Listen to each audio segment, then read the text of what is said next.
नमस्कार दोस्तों, स्वागत है आप सभी का हमारे यूट्यूब चैनल सफलता की सीढ़ी में। दोस्तों ये वीडियो है यूजी नेट की पेपर फर्स्ट है दोस्तों। और दिसंबर 2019 का पेपर है दोस्तों। ये उसका जो हम यूनिट वाइज दोस्तों क्वेश्चन करा रहे हैं। तो दूसरा यूनिट है शोध अभिवृत्ति। इस पर आधारित जो प्रश्न आए हैं दिसंबर 2019 में वो आपको मैं बताऊँगा। और ये सेट 1 है दोस्तों। इस प्रकार के 5 सेट हैं, अलग 5 सेटों पर अलग क्वेश्चन। तो क्वेश्चन नंबर जो 8 है वो है सामाजिक आर्थिक पृष्ठभूमि के संदर्भ में छात्रों तथा छात्राओं का शैक्षिक उपलब्धि पर शिक्षण प्रणाली के प्रभाव का अध्ययन शोध समस्या हेतु किसी स्वतंत्र या निराश्रित चर की संज्ञा दी जा सकती है। और ऑप्शन है दोस्तों इस प्रकार से शैक्षिक उपलब्धि को, शैक्षण प्रणाली को, लिंग को या सामाजिक आर्थिक पृष्ठभूमि को। सही आंसर दोस्तों ऑप्शन 2 है शैक्षण प्रणाली को। तो शैक्षण प्रणाली की व्याख्या मैं दोस्तों यहाँ कर देता हूँ। सामाजिक आर्थिक पृष्ठभूमि के संदर्भ में छात्रों तथा छात्राओं की शैक्षण उपलब्धि पर शिक्षण प्रणाली के प्रभाव का अध्ययन इस शोध समस्या में स्वतंत्र निराश्रित चर की संख्या तथा उस चीज़ के उन गुणों से होता है जिसे मापा जा सकता है।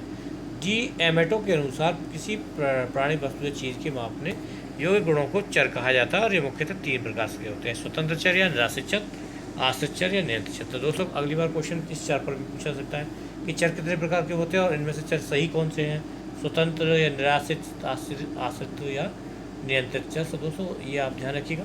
स्वतंत्र चर वैसे चार चर को कहा जाता है जिसमें प्रयोगकर्ता द्वारा जोड़ तोड़ कर किया जा सकता है, या दूसरे शब्दों में स्वतंत्र चर वह चर है जिसके मूल्यों में प्रयोगकर्ता परिवर्तन कर सकता है और उस परिवर्तन के प्रभाव पर आश्रित चर पर क्या प्रभाव पड़ता है ये देखने को मिलता है। यह कहलाता है स्वतंत्र चर। क्वेश्चन नंबर 2 है दोस्तों कि किसी 3 लगातार पूर्ण संख्याओं का गुणनफल 6 द्वारा भाज्य है, अतः 3 × 4 × 5 = 6 भाजित 6 द्वारा भाज्य है, और इसमें से किस प्रकार का तर्क निहित है।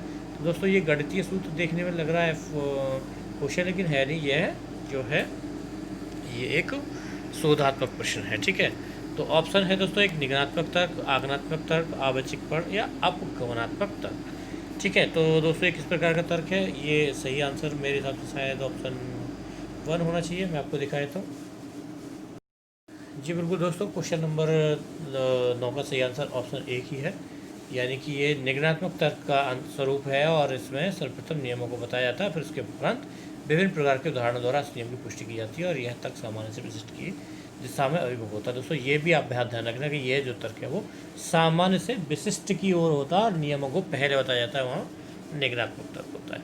क्वेश्चन नंबर 10 है नीचे दिए गए दोनों सेटों में से सेट ए की मूल्यांकन प्रणाली की है और दूसरे वर्णनात्मक है। ठीक है दोस्तों, तो इस प्रकार से मैं आपको दिखा देता हूँ। निर्णयात्मक मूल्यांकन और संकलात्मक मूल्यांकन, मानक संदर्भित परीक्षण, निष्कर्ष संदर्भित परीक्षण। और दोस्तों ये ऑप्शन है इसके। दोस्तों मैं इसके लिए आपसे कहूँगा क्वेश्चन सॉल्व करने के बजाय मैं आपको सीधा इसका एक्सप्लेनेशन दिखा देता हूँ, क्योंकि लॉन्ग क्वेश्चन है। एक्सप्लेनेशन दोस्तों इस प्रकार से है। सही आंसर ऑप्शन ए था दोस्तों, इसका 1 था। मूल्यांकन प्रणाली दोस्तों निर्णयात्मक मूल्यांकन प्रणाली जो होती है उसको सुधार की गुंजाइश की पहचान होती है, और संकलात्मक मूल्यांकन में होता है अधिगम स्तरों का निर्धारण, और मानक संदर्भित परीक्षण जो होता है वो दूसरों के साथ छात्रों के निष्पादन की तुलना होती है, और निकष संदर्भित परीक्षण जो होता है उसमें निपुणता के मानकों को बताया गया। ठीक है, तो दोस्तों ये भी आप याद रखिएगा, इंपॉर्टेंट है, ये प्रश्न आता रहता है एग्जाम में। अगला प्रश्न है दोस्तों, जब किसी शोध अध्ययन में प्राप्त परिणामों को प्रतिदर्श से बड़े किसी समूह या अध्ययन के संदर्भ से इतर तक विस्तार किया जा सके तो यह कहलाता है क्या। ऑप्शन ए आंतरिक वैधता, ऑप्शन 2 प्राकार्य संबंध, ऑप्शन 3 बाह्य वैधता, और ऑप्शन 4 परिकलात्मक विन्यास। ठीक है, तो दोस्तों ये जो अध्ययन है वो कहलाता है बाह्य वैधता, अर्थात एक्सटर्नल वैलिडिटी। ठीक है, मैं एक्सप्लेनेशन दिखाता हूँ दोस्तों किस प्रकार से। जब किसी शोध अध्ययन में प्राप्त परिणामों को प्रतिदर्श से बड़े किसी समूह या अध्ययन से संदर्भ में तक विस्तार किया जा सके तो वह बाह्य वैधता कहलाता है, और वैधता शोध अध्ययन का एक महत्वपूर्ण एवं आवश्यक लक्षण होता है, और वैधता आंतरिक एवं बाह्य दोनों प्रकार के रूप में पाई जाती है। क्वेश्चन नंबर 12 है दोस्तों, निम्नलिखित में से कौन सा अनुक्रम वैज्ञानिक अनुसंधान को सही रूप में दर्शाता है। अवधारणा निर्माण, सिद्धांत निर्माण, निगमन निष्कर्षण और प्रेक्षण तथा परीक्षण। ऑप्शन 2 परीक्षण, प्रेक्षण, अवधारणा निर्माण, सिद्धांत निर्माण तथा निगमन निष्कर्ष, सिद्धांत निर्माण। ये दोस्तों सही ऑप्शन सारे ऑप्शन है, और सही आंसर मैं आपको बताया था। क्वेश्चन नंबर इसका सही आंसर ऑप्शन 4 है दोस्तों। अर्थात वातावरण तथा भौतिक जीवन में विद्वान तत्वों में घटनाओं का निरीक्षण तथा अध्ययन वैज्ञानिक अनुसंधान में किया जाता है, जिसमें यह अनुमान किया जाता है कि वातावरण में घटित होने वाली घटना और मानव व्यवहारों के बीच क्या पारस्परिक संबंध पाया जाता है। और कर्निजर के अनुसार वैज्ञानिक अनुसंधान प्राकृतिक कोशों से पूर्व कल्पित संबंधों के बारे में उपकल्पनात्मक कथनों का क्रमबद्ध या नियंत्रित इंद्रिय भानुभाविक एवं आलोचनात्मक अन्वेषण है।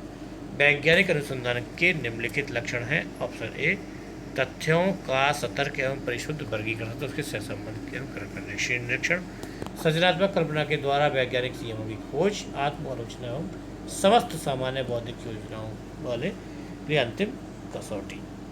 ठीक है दोस्तों, वैज्ञानिक अनुसंधान का सही अनुक्रम निम्नलिखित है। एक, अवलोकन करना पहले, फिर अवधारणा का निर्माण करना, फिर सिद्धांत निर्माण करना, फिर निगमित निष्कर्ष करना और निष्कर्ष के सत्यापन की प्रवृत्ति। तो दोस्तों यहाँ मैं एक महत्वपूर्ण बात आपको बता दूँ दोस्तों, वैज्ञानिक या कोई भी किसी का भी निगमन करने की दोस्तों जो ये तरीका है, जो क्रम है, अनुक्रम होता है अनुसंधान का दोस्तों, वो अक्सर हर बार एग्जाम में पूछा जाता है किसी न किसी का। तो आप सबका जो भी सिद्धांत का जो सही का अनुक्रम है दोस्तों वो आप याद कर रहे हैं। ये क्वेश्चन हर साल आता ही आता है। ठीक है, अब जैसे ही मुझे समय मिल जाएगा दोस्तों तो मैं आपको इसको कंपेयर करके भी दिखाऊंगा आने वाली वीडियो में। क्वेश्चन नंबर 13 है दोस्तों, जब किसी शोध में संदर्भ के प्रारूप एवं शैलियों का समुचित तरीके से अनुपालन नहीं होता, यह एक उदाहरण है किसका? यह शोधार्थी की ओर से हुए तकनीक चूक का, शोधार्थी के अनैतिक व्यवहार का, शोध पत्र लिखने में शोधार्थी की असमता का और शोध पत्र लिखने में शोधार्थी की प्रतिबद्धता के अभाव का। ठीक है, सही ऑप्शन 1 है दोस्तों इसमें कि शोधार्थी की ओर से हुए तकनीकी चूक का। जब किसी शोध में संदर्भ के प्रारूप की शैलियों का समुचित तरीके से अनुपालन नहीं हुआ है तो यह उदाहरण शोधार्थी की ओर से हुए तकनीक चूक का है। संदर्भ सूची किसी शोध निबंध का अंतिम लेख के दौरान उपयोग में लाई गई सभी पुस्तकों तथा पत्रिकाओं, समाचार पत्रों, अप्रकाशित पांडुलिपियों, शोध लेखों का विवरण दिया जाता है। इस सूची का महत्व 2 कारणों से अहम है। एक तो अध्येताओं को अपने शोध साक्ष्यों की प्रामाणिकता देने की दृष्टि से तथा प्राप्त सहयोग हेतु वहव्रत संदर्भ के कर्ता के प्रति कृतज्ञता ज्ञापन की दृष्टि से यह इस सूची में लेखक पुस्तक शोध लेख के नाम से 7 वर्ष संस्करण प्रकाशन स्थान तथा प्रश्न संख्या का यथासंभव उल्लेख होता है। ठीक है दोस्तों, तो ये हो गई, ये हो गया आपका शोध वाला चैप्टर दोस्तों। अब यहाँ शुरू होता है बोध वाला। तो बोध वाला 14 से 18 तक दोस्तों प्रश्न है जो कि इस प्रकार हैं। यहाँ वो आपको बोध वाले प्रश्न कर सकते हैं। मैं क्वेश्चन नंबर दिखाता हूँ। क्वेश्चन नंबर है ये दोस्तों, ये आपको पढ़ना पड़ेगा दोस्तों पूरा चैप्टर। ठीक है, और इसके बाद पूरे चैप्टर पढ़ने के बाद दोस्तों यहाँ आपको इसके क्वेश्चन आंसर देने होंगे। जैसे प्रतिनिधि मूलक लोकतंत्र के संबंध में लेखक का क्या विचार है। तो दोस्तों इसमें कुछ व्यक्तियों के हाथ में सत्ता का केंद्रीकरण इसका सही आंसर बनेगा, जो कि जो लिख दिया हुआ लेख है, सिर्फ जिसे बोलते हैं। और प्रतिनिधि मूल लोकतंत्र के संबंध में लेखक का विचार कुछ व्यक्तियों के हाथ में सत्ता का केंद्रीकरण होने से है। प्रतिनिधि मूलक लोकतंत्र का एक प्रकार की यांत्रिक विधि है जिसके द्वारा एक सत्ता दूसरे के लिए होती है या उसकी प्रतिनिधित्व करती है, जो लाखों लोगों के निर्णयों को कुछ प्रतिनिधियों के विभिन्न आधिकारिक हाथ में दे देते हैं। ठीक है दोस्तों, और क्वेश्चन नंबर इसका अगला है, निम्नलिखित में से किसमें आधुनिक राजनीतिक देसी भाषा की विशेषता निहित है। तो वो है दोस्तों लोक लुभावन राजनीति, संरचना का अभाव, नीतिगत विमर्श या प्रतिनिधि मूलकता। तो सही आंसर ऑप्शन 4 है प्रतिनिधि मूलकता, यानी कि राजनीतिक प्रतिनिधि मूलकता में आधुनिक व्यावहारिक राजनीतिक और देशीय भाषा की विशेषता निहित है। इसी कारण यह प्राचीन एथेंस के लोकतंत्र से भिन्न प्रतीत होती है और इसके परिणामस्वरूप इसके लोकतंत्र के प्रस्ताविक या नामित राजनीति का जन्म हुआ, जो कि विशेष प्रकार की लोकतंत्र है। और क्वेश्चन नंबर 16 है दोस्तों, इस अवधारणा के अनुसार राजनीति प्रतिनिधियों के कार्य क्या दर्शाते हैं। राजनीतिक इच्छा शक्ति, जनमानस का प्रभाव, राजनीतिक शक्ति है, आत्मविलोपन। सही ऑप्शन 3 है, यानी कि इस अवतरण के अनुसार राजनीतिक प्रतिनिधि के कार्य राजनीतिक शक्ति को दर्शाते हैं। राजनीतिक प्रतिनिधित्व ऐसा माध्यम है जिसके आधुनिक व्यावहारिक राजनीतिक और क्षेत्रीय भाषा में लोकतंत्र का पुनः प्रतिपादन संभव हुआ है और परिणामी उदार लोकतंत्र पुरानी लोकतंत्र से प्राप्त नहीं हुआ। उन योगों के मध्य ऐसा कुछ नहीं था जो लोकतंत्र की प्रवर्तक या नामित राजनीतिक दृष्टिकोण रखता था। ठीक है, क्वेश्चन नंबर 17 है दोस्तों, इस प्रकार से राजनीतिक प्रतिनिधित्व के कारण निम्न में से किसका उद्भव हुआ। एथेंस के लोगों की उदार लोकतंत्र या वास्तविक लोकतंत्र या सैद्धांतिक लोकतंत्र। तो दोस्तों जो दिया हुआ है पैराग्राफ, उसमें उसके आधार पर उदार लोकतंत्र आएगा। मैं व्याख्या दिखाता हूँ। राजनीतिक प्रतिनिधि के कारण उदार लोकतंत्र का अनुभव हुआ है, जो कि निर्वाचन का दबाव निश्चित रूप से राजनीतिक को प्रभाव डालते हैं। प्रतिनिधि के कार्य लोकतांत्रिक नागरिकता को और राजनीतिक अधिकार में परिगणित करने हेतु प्राथमिक सरकारी प्रणाली होते हैं। आजकल जब कोई प्रतिनिधित्व के विचार की कल्पना करता है तो वह नैतिकता या अच्छाई से इसका सहचर्य मस्तिष्क में नहीं आता। क्वेश्चन नंबर 18, लेखक के अनुसार लोकतंत्र के विचार को किस रूप में देखा जा सकता है? नीति आधारित राजनीति, प्रतिनिधि की अच्छाई, प्रतिनिधित्व प्रक्रिया, या कुछ ऐसे लोगों के विचारों का माध्यम प्रदान करना। तो दोस्तों सही आंसर है इसका ये यहाँ ऑप्शन 3, यानी कि लेखक के अनुसार लोकतंत्र के विचार को प्रतिनिधित्व प्रक्रिया के रूप में देखा जा सकता है, जिसके परिणाम स्वरूप उदार लोकतंत्र या प्रादुर्भाव होता है, जो लोकतंत्र की प्रभावित प्रतिवास्तविक या नामित राजनीति का दृष्टिकोण रखता है। ठीक है दोस्तों, तो दोस्तों आज की वीडियो में इतना ही। अगला हम संप्रेषण से शुरू करेंगे।